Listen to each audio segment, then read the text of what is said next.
Beaucoup de couples immigrants africains vivant en Europe, aux États-Unis comme au Canada pensent que leur problème, c'est le manque d'amour. Madame pense que monsieur ne l'aime plus, monsieur pense que madame ne l'aime plus. Pourtant, après de nombreuses expériences avec ces couples immigrants africains, j'ai compris que leur vrai problème n'est pas le manque d'amour. Puisque je connais des gens, beaucoup de couples, qui s'aiment toujours bien, mais finissent par divorcer. Ils finissent aussi dans des conflits chaque semaine et finissent également à vivre comme des colocataires, malgré qu'ils s'aiment profondément. Comment expliquer cela? L'immigration teste notre amour, ton amour et l'amour de tout un chacun. C'est une rude épreuve, l'immigration. Bienvenue à EFATA, l'école des familles, du développement humain et de la réussite en diaspora. Ici, je parle de relations, de couples, de familles, et je partage des histoires inspirantes liées à la diaspora pour permettre à tout un chacun, pour ouvrir des chemins de réussite pour des familles vivant dans la diaspora et faisant face à des défis majeurs. Alors, pourquoi des couples africains qui s'aiment divorcent après l'immigration?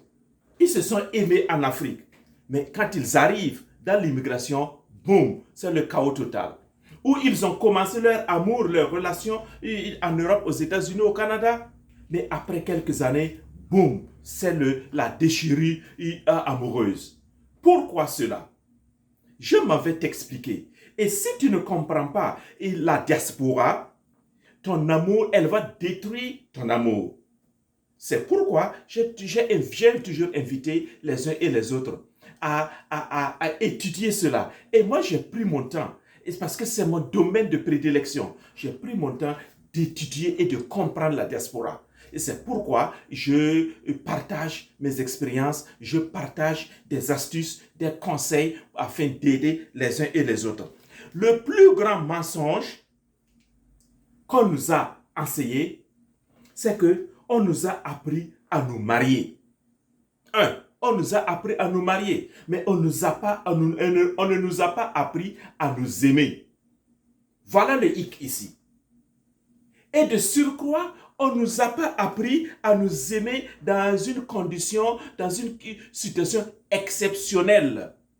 L'immigration, la diaspora, vivre dans un nouveau pays comme les États-Unis, le Canada, la France, l'Europe, c'est une nouvelle situation exceptionnelle, mais personne ne nous a appris à nous aimer dans ces conditions-là.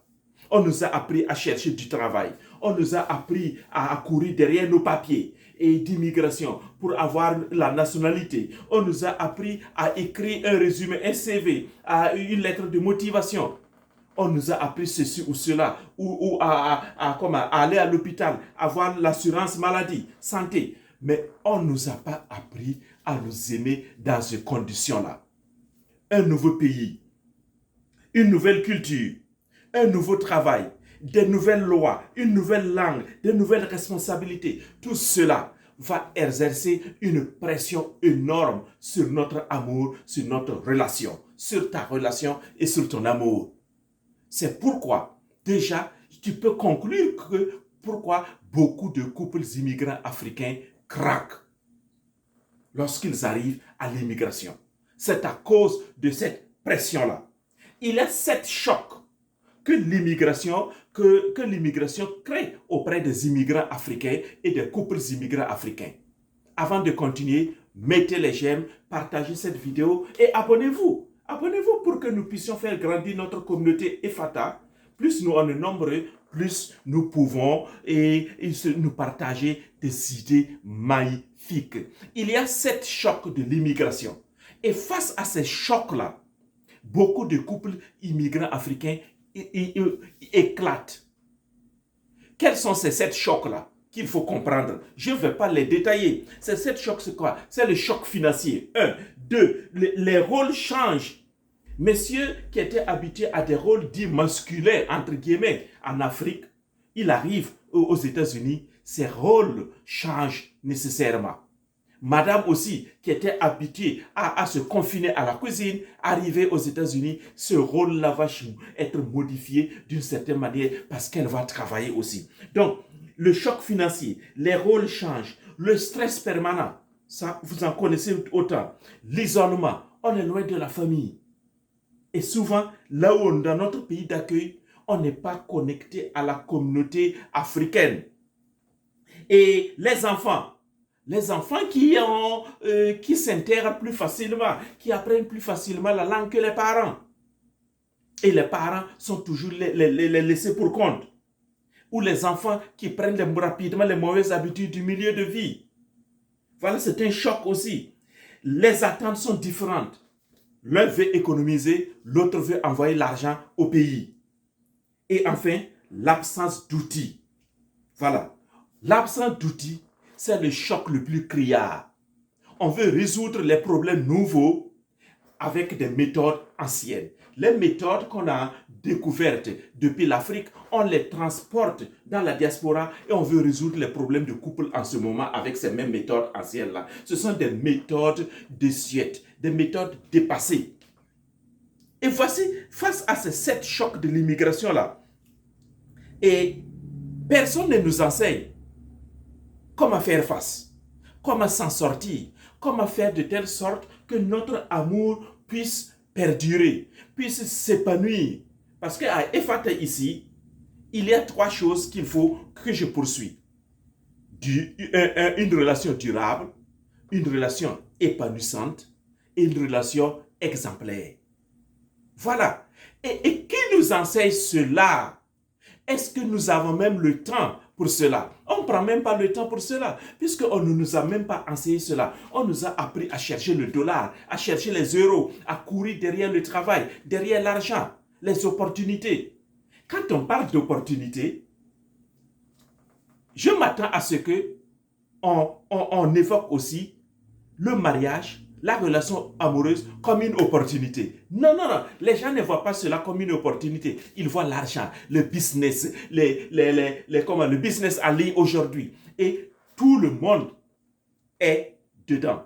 Quand tu parcours les réseaux sociaux, c'est cela qui importe les gens. Mais qu'en est-il de ta relation? Qu'en est-il de ton amour? Qu'en est-il de ton mariage? Les gens on se dit souvent, non, non, oh, on va laisser ça. Cherchez l'argent d'abord. C'est le refrain que j'entends le plus souvent. Et que d'ailleurs, des femmes qui chantent ça sur les réseaux sociaux, d'ailleurs, la femme peut vivre sans le mari. Enfin, voilà, je gagne aussi mon argent, je me prends en charge et beaucoup finissent par vivre seuls, dans le célibat. Elles vont durer ou elles divorcent complètement. Vous voyez, tout ce mindset nouveau-là, c'est cela qui crée les problèmes dans les relations. Votre couple n'est pas mauvais. Vous n'êtes pas mauvais. Tu n'es pas mauvais. Tu n'es pas mauvaise, toi, femme. Oui, c'est parce que simplement, vous vivez dans une situation nouvelle et exceptionnelle. Et les codes ont changé et malheureusement, aucun de nous ne sait parfois quel nouveau code adopter, quelle nouvelle attitude ou aptitude développer pour pouvoir faire face à cette nouvelle situation exceptionnelle. Voyez-vous le problème ici? Si tu ne sais pas comment t'y prendre, mais évidemment, les problèmes vont arriver de partout et voilà. Or, l'immigration est comme une tempête. L'immigration est comme une tempête qui va frapper votre relation, qui va éprouver votre amour. Comme je l'ai dit, l'immigration teste votre relation et notre relation. L'immigration est comme une tempête qui va révéler les failles de notre relation, qui va révéler les faiblesses de notre relation. L'immigration n'est pas le problème en général. L'immigration n'a pas de problème. Oui. Donc, le vrai problème n'est pas l'immigration, le vrai problème n'est pas le manque d'amour, le vrai problème, c'est comment nous faisons face à ce choc, à cette choc de l'immigration. N'accusons pas nos pays d'accueil, n'accusons pas l'Europe, les États-Unis, puisqu'il y a des gens qui vivent dedans aussi, qui sont nés dedans, des natifs, des autochtones, mais qui se sont mariés et qui célèbrent 50 ans de mariage de façon épanouissante. Alors, ce dont nous avons besoin, après avoir rencontré beaucoup de centaines de couples immigrants africains, après avoir fréquenté des couples immigrants africains, après avoir participé à des célébrations de mariage, j'ai compris une seule chose.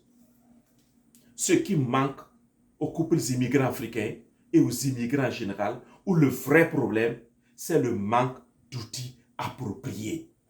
Oui. Les gens s'aiment toujours. On s'aime toujours, on veut vivre toujours ensemble, mais on n'a pas les moyens, on n'a pas les outils nécessaires pour vivre cela. C'est ça. Si tu vois une porte, tu veux bien ouvrir la porte, mais tu n'as pas la clé. Tu fais comment? Tu restes au dehors, sous la neige, ou dans la neige, ou sous la pluie. Si tu vois une opportunité, tu veux vivre avec ton mari, mais tu ne sais pas comment et c'est quoi le respect. Tu ne sais pas comment cultiver ou développer le sens du respect en toi. Qu'est-ce qui va se passer? Ce sont les mauvaises paroles, les épaules haussées comme ça, et tu vas fonctionner de cette manière. Tu veux bien aimer ton mari, tu veux bien lui témoigner de ton affection, mais ce qui prévaut, c'est ton orgueil. Ton orgueil qui a été suscité, créé par les conditions nouvelles de l'immigration, par les chocs nouveaux de l'immigration. Tu ne te rends pas compte. C'est pourquoi des hommes vont dire « ma femme a changé ». Ou des femmes vont dire « mon homme a changé ». En réalité, parce que tu ne comprends pas la diaspora. Or, mon objectif ici, c'est d'amener les uns et les autres à comprendre la diaspora afin d'éviter de détruire sa relation et son amour. C'est pourquoi j'ai mis en place une formation de plus de 7 heures de vidéo et aussi 3 outils majeurs que je donne à la fin de cette formation-là. La formation se trouve dans la plateforme L'école du couple et de la relation. Je mettrai le lien dans la barre de description et dans les commentaires. Et allez-y vérifier. Oui, cette formation, l'objectif, c'est de permettre aux fiancés, aux jeunes, aux couples déjà vivant ensemble, de pouvoir comprendre la diaspora pour éviter de détruire leurs relations et de venir pleurer et de s'accuser mutuellement. Regardez, on a tellement d'autres objectifs à poursuivre. Et l'amour, ton couple devrait être un support, un soutien. Mais si l'amour devient vraiment une amertume, mais tu portes ça dans ton cœur et tu veux encore courir derrière l'argent. Et beaucoup de gens ont un cœur amer. Ils veulent se réfugier dans les affaires. Ils veulent se réfugier dans l'argent, dans le dollar, dans les euros. Vous voyez? Et ils manquent de paix de cœur. Ils ne sont pas épanouis.